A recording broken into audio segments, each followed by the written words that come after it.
If you don't go, then the town will take you to court, she said, and left.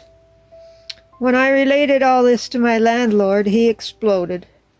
It was his land. He owned 500 acres in the area, and I could keep my trailer and live in it as long as I wanted to, as long as I continued to pay rent. He went on and on about there being two laws, civil and criminal, and the people in this town office were blankety-blank idiots and didn't have the teeth to enforce those civil laws.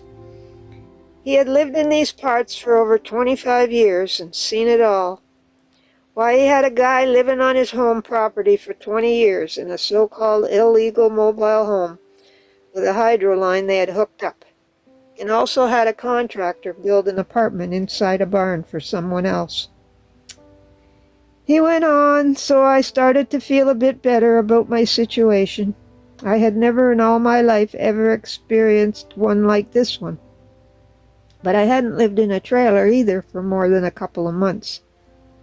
I hadn't expected to run up against fancy city people who weren't happy unless they were causing someone grief, specifically someone not of their perceived social standing, and was just trying to mind her own business. As my luck or bad luck would have it, a week or so later, my horses found a way out of their field, now that the leaves had fallen and they could see openings among the trees.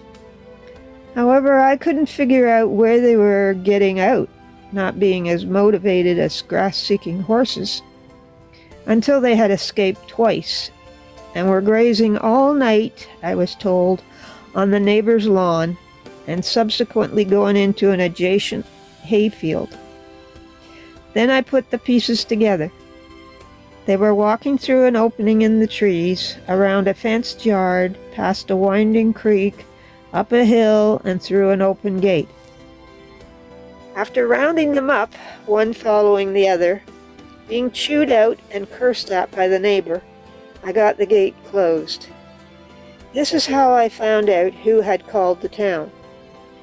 I also saw the openings between the trees at the other end of the property now, and my horses had already discovered there was a whole new world spread out before them where there was more grass. They soon had a narrow path worn down leading back there, and when I followed it, I could see a small field on high ground, and among other large trees, there was one gigantic oak with branches as large as a tree. It must have been hundreds of years old.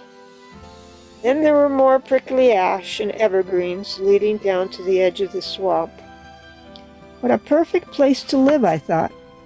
Maybe someday I'll be able to move my trailer back there, away from the dusty road. But by the middle of winter, my horses had found another innovative way to escape. This time it was through the swamp. It was so cold that winter that the ice that formed over the water was so thick it could bear their weight. They could just walk over to the far fence line, follow it down to the last post, where they walked around on the snow-covered ice. They continued on to a sloping hill where there was a snowmobile trail. It was heading towards houses in the opposite direction. The people that were there were much nicer and even gave me a bag of sweet feed to try and keep them in. But they didn't understand the ways of horses, and so there they were, foraging in the snow, even though I had started to get big round bales delivered. This was not to be compared to the thrill of running over this frozen swamp and finding tufts of weeds to eat. It was always around midnight after cover of darkness, or in this case 3 o'clock in the morning, when I was hard on their heels in bright moonlight. The night was frigid at 10 below zero, but I was pretty warm chasing after them.